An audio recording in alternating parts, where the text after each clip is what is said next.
Hello, আসসালামু আলাইকুম। আমি মিসুর। আমি আছি তোমাদের ম্যাথ সলভ ক্লাস নিয়ে। দেখো, তোমাদের পূর্বের ক্লাস হচ্ছে 9.1 এর ত্রিকোণমিতি সম্পর্কে সাধারণ গণিতে কিছু একটা ক্লাস আছে, তোমরা দেখে নিও। দেখো, তোমাদের অধিকাংশ স্টুডেন্টের সমস্যা হচ্ছে ত্রিকোণমিতি নিয়ে। ভাই, তোমরা ত্রিকোণমিতি নিয়ে ভয় পাও যে ভাই ত্রিকোণমিতি আমি কিভাবে করব, কোন সূত্র দিয়ে করব, কোন সূত্র দিয়ে অ্যাপ্লাই করব। তোমাদের এটা অনেক অনেক প্রবলেম থাকে। দেখো, তোমাদের এই যে ত্রিকোণমিতি এক নিয়ে যত সমস্যা আছে পূর্বের ক্লাসে দেওয়া হচ্ছে, তোমরা দেখে নিতে পারো। আশা করি তোমাদের অনেকটা সহজ হয়ে যাবে। আজকে হচ্ছে 9.2 ত্রিকোণমিতিতে যাবতীয় যে কোণ নিয়ে যে সমস্যা তোমাদের, সেই কোণ নিয়ে যে সলভ করতে করে দিব আজকে। দেখো, প্রত্যেকটা তোমরা যে কোনো জিনিস বোঝার আগে তার বেসিকটা সম্পর্কে ভালো করে জানতে হবে। যদি তুমি তো একটা বেসিক সম্পর্কে তোমার ভিত মজবুত থাকে, তাহলে তুমি ভালোভাবে তো প্রত্যেকটা জিনিস সলভ করতে পারবা, অঙ্ক সলভ করতে পারবা। সো এই জন্য তোমাদের আগে বেসিকটা সলভ করতে, বেসিকটা জানতে হবে, বেসিকটা সলভ করতে হবে।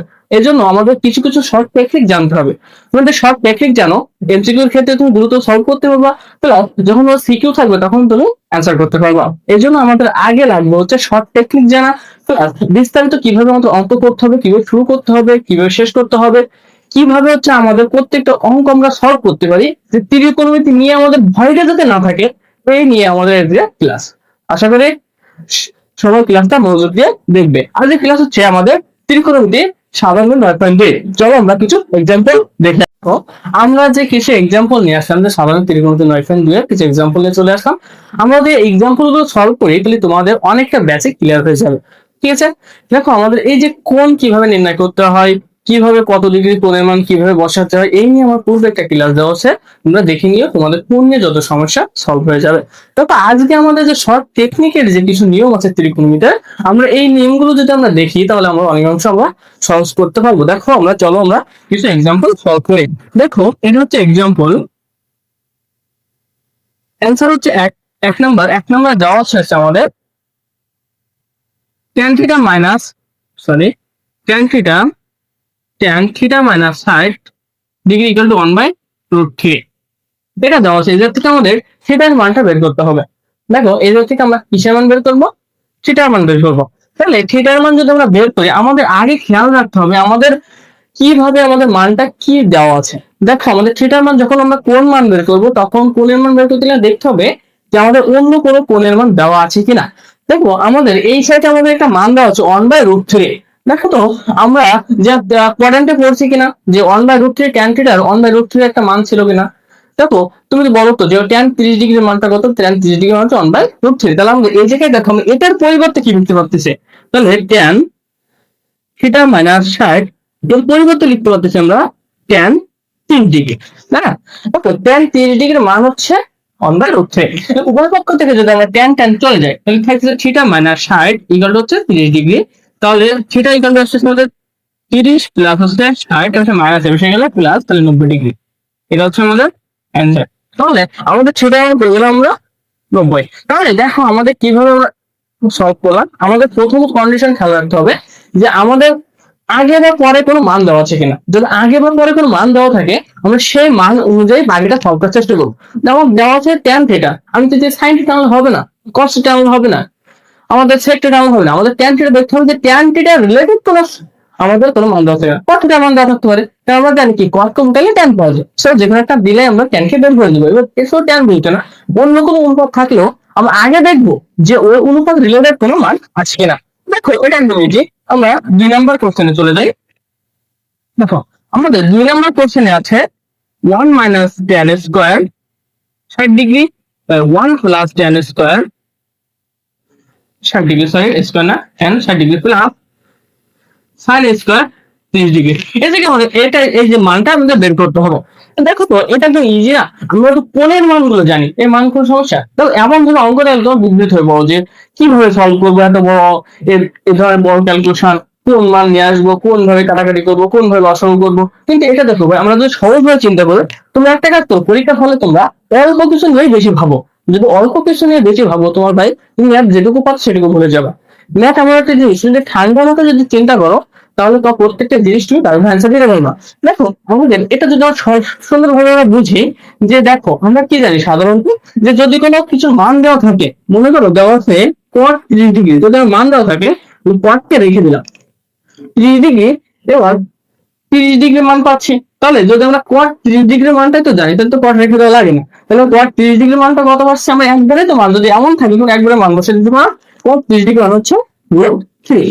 তাহলে আমরা cot 30 ডিগ্রি মান পাচ্ছি √3। তাহলে আমরা একইভাবে যদি এইভাবে আমরা করি, তাহলে স্কোয়ার থাকলে স্কোয়ার দিয়ে দিব। একটা জিনিস তোমরা ভুল করো যে স্কোয়ারটা তোমরা কি করো, স্কোয়ারটা তোমরা আগে করে দাও, পরবর্তীতে হচ্ছে ট্যানটা মান বসাও, এটা কিন্তু ভুল। তোমরা আগে করবে না, আগে মানটা বসে দিবা। কারণ এই যে স্কোয়ারটা সবাই মিলে পায়, তাহলে ট্যান আমরা লিখতে পারি ট্যান 60 ডিগ্রি হোল স্কোয়ার। কারণ এই স্কোয়ার থিটা অলওয়েজ, এটা হচ্ছে এ থিটার স্কোয়ার, সেটাও পাবে। তাহলে এ লিখতে পারি 1 plus tan 60 degree plus sine 30 degree whole square. দেখো আমরা তোমরা যারা ভালো বোঝো তাহলে এক লাইন গ্যাপ দিয়ে করতে পারো, সমস্যা নেই। এটা যাদের বোঝো না, বোঝার ক্ষেত্রে দেওয়া হয়েছে। দেখো 1 মাইনাস ট্যান 60 ডিগ্রি মান কত পাচ্ছি আমরা, ট্যান 60 ডিগ্রি মান হচ্ছে, দেখো ট্যান 60 ডিগ্রি মান হচ্ছে √3 বাই 1 প্লাস এখানে স্কোয়ার, আর ট্যান 60 ডিগ্রি মান কত √3 প্লাস সাইন 30 ডিগ্রি মান কত তার স্কোয়ার। দেখো তো এবার ক্যালকুলেশন করলে 1 মাইনাস 3 বাই কত 1 প্লাস √3 প্লাস হচ্ছে কত 1/4। তাহলে এইবার যদি আমরা ক্যালকুলেশনটা করি, দেখো তাহলে আছে 1/3 মাইনাস 2 বাই হচ্ছে 1 প্লাস √3 আর প্লাস 1/4। এটা হচ্ছে আমাদের কাঙ্ক্ষিত মান। এবার যদি আমাদের অ্যান্সার যদি এটা দেওয়া থাকে না, এটাই ক্যালকুলেশন করবো। এবার যদি লসটা আসে তাহলে লসটা করে দেবো। যদি আমরা লসও করি 4 ইন্টু হচ্ছে 1 প্লাস √3, এটা হচ্ছে লসও করলে যে কি নাই 4, তাহলে -2 গুণ হচ্ছে 4 প্লাস 1 ইন্টু 1 প্লাস √3।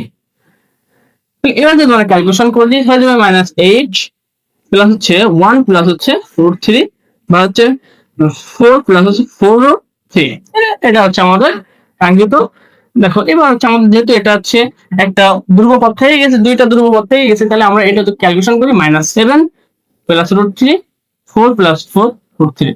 এটা হচ্ছে আমাদের অ্যান্সার। তাহলে দেখো যদি আমাদের যদি রেসিপির ক্ষেত্রে আছে তো এই জায়গায় রেখে দেয়, তুমি এই জায়গায় অ্যান্সার কারেক্ট করে দিবা। যদি এইভাবে করতে তাহলে এই জায়গায় অ্যান্সার কারেক্ট করে দিবা। এইভাবে আমরা কোনো হতাশাগ্রস্ত না হয় আমরা ঠান্ডা মাথায় একটা কোর্সে সলভ করবো। চলো আমরা 3 নম্বর কোশ্চেনে চলে যাই। 3 নম্বর কোশ্চেনে ছিল আমাদের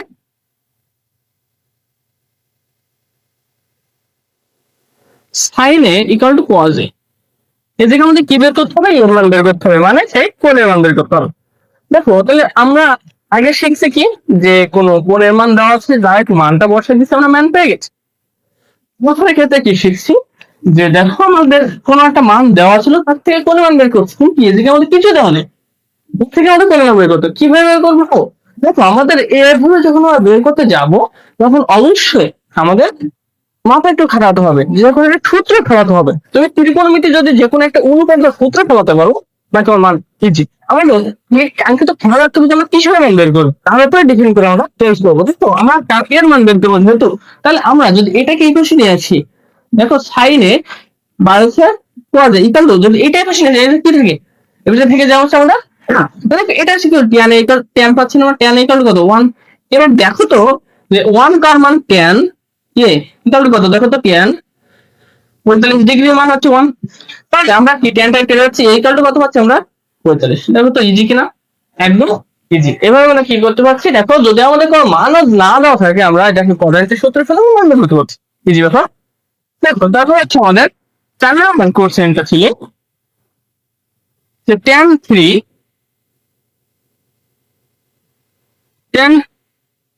ইকুয়াল টু এই জায়গায় আমাদের সেম ভাবে এর মান বের করতে হবে। দেখো এমন ধরনের অঙ্ক যখন থাকে, এটা কিন্তু আমাদের 3 এটা কিন্তু সম্পূর্ণ কোণ। তুমি অনেকে কি ভাবো যে 3টাকে এভাবে দিয়ে দাও, দিয়ে ভাগ করো, ভাগ করে লাস্টে কি হয় অ্যান্সার মিলাতে পারো না, কিন্তু এটা কিন্তু সম্পূর্ণ ভুল। এটা হচ্ছে আমাদের এই সম্পূর্ণ 3 এই যে 3 এর সম্পূর্ণ হচ্ছে আমাদের কোণ, এটা কখনো ট্যানকে ছেড়ে দিতে হয় না, ও সবসময় ট্যানের সাথে থাকবে। ও কোনো অনুপাত কোণ কখনো অনুপাতকে থাকতে পারে না।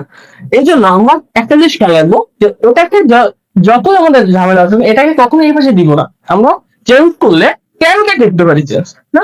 ধরো যদি যেটা সিম্পল সময় লিখে দেয় 3a ইকুয়াল টু √3 কার মান ট্যান 60 ডিগ্রি মান হচ্ছে আমাদের √3। তাহলে এবার তো ট্যান ট্যান কেটে যাচ্ছে, এইবার হচ্ছে 3a ইকুয়াল হচ্ছে 60 ডিগ্রি। দেখো কোনো অনুপাত নাই, তখন অনুপাতই নাই, তখন কোণের কোনো দাম নাই, সো কোণ তখন কি মুক্ত।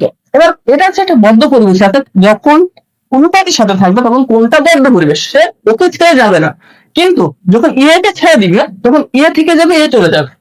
তাহলে এবার আমার এর মান পাচ্ছি কত আমরা 60 বাই হচ্ছে 3, তাহলে আমরা কত পাচ্ছি এদিকে 20। এটা হচ্ছে আমার এর মান, এটা হচ্ছে আমাদের অ্যান্সার। এভাবে আমরা ক্যালকুলেশন করে ফেলব। দেখো এরপরে হচ্ছে আমাদের 5 দাগ। আমাদের এক্সাম্পল 5 কি দেওয়া আছে? এক্সাম্পল 5 একদম ইজি। দেখো যদি তোমাদের থাকে কোনো ত্রিভুজ, মনে করো সেটা লাইন চান্স, যদি ত্রিভুজ দিয়ে কোনো অঙ্ক দেয় সেটা হচ্ছে আমার জন্য লাইন চান্স। কারণ আমরা ত্রিভুজের সূত্র থেকে কি জানি, ভূমি লম্ব ত্রিভুজ যদি তুমি জানো তাহলে তোমার ক্ষেত্রে ত্রিভুজের অঙ্ক করা একদম ইজি। দেখো একটা জিনিস খেয়াল রাখবো যে আমাদের কোণের বিপরীত সবসময় হয় লম্ব, কোণের বিপরীত হয় লম্ব, আর সমকোণের বিপরীত হচ্ছে অতিভুজ। কোণের বিপরীত, কোণের বিপরীত, এর বিপরীত হচ্ছে লম্ব, একটা সময় কোণের বিপরীত অনেক লম্ব। তাহলে এদের ক্ষেত্রে আমরা এক্স মান বের করতে হবে না? তাহলে আমাদের যেহেতু আমাদের থিটা দেওয়া আছে, যদি আমাদের থিটা দেওয়া না থাকে তখন আমরা থিটার ভিতর সূত্র চলে যাবো, অতিভুজ স্কয়ার ইকুয়াল টু লম্ব স্কয়ার, তাহলে ভুলে আছে। কিন্তু যদি আমাদের দেওয়া থাকে কোণের মান, তাহলে আমরা অনুপাতে চলে যেতে হবে। দেখো আমার এখানে যদি আমরা কি আছে, আমার দেখো তো এটা তো লম্ব আছে, ভূমি আছে, তাহলে আমার ঠিক আছে tan tan 60 ডিগ্রি। লম্ব ভূমি কার সম্পর্ক? tan এর সম্পর্ক। তাহলে এর লম্ব কত? 60, ভূমি কত? x। তাহলে এবার tan 60 মানে কত? √3। তাহলে কত? 60/x। তাহলে কত? x √3 বাই c কত? 60। x ইকুয়াল টু কত এসেছে? 60/√3। এটা হচ্ছে আমাদের অ্যান্সার। তাহলে ইজি ব্যাপার, এভাবে আমরা প্রত্যেকটা মানের অ্যান্সার বের করতে পারি। দেখো তাহলে তো আশা করি তোমাদের এই এমন কিছু নিয়ে তোমার ত্রিকোণমিতিতে বেশি একটা সমস্যা হবে না। দেখো যদি কোনো সমস্যা থাকে অবশ্যই আমাকে জানাবা, ইনবক্সে জানাবা। আর বেশি বেশি পেজটা ফলো করে দিবা যাতে পরবর্তী ক্লাস তুমি সহজে পেয়ে থাকো। সবাই ভালো থাকো, সুস্থ থাকো, আল্লাহ হাফেজ।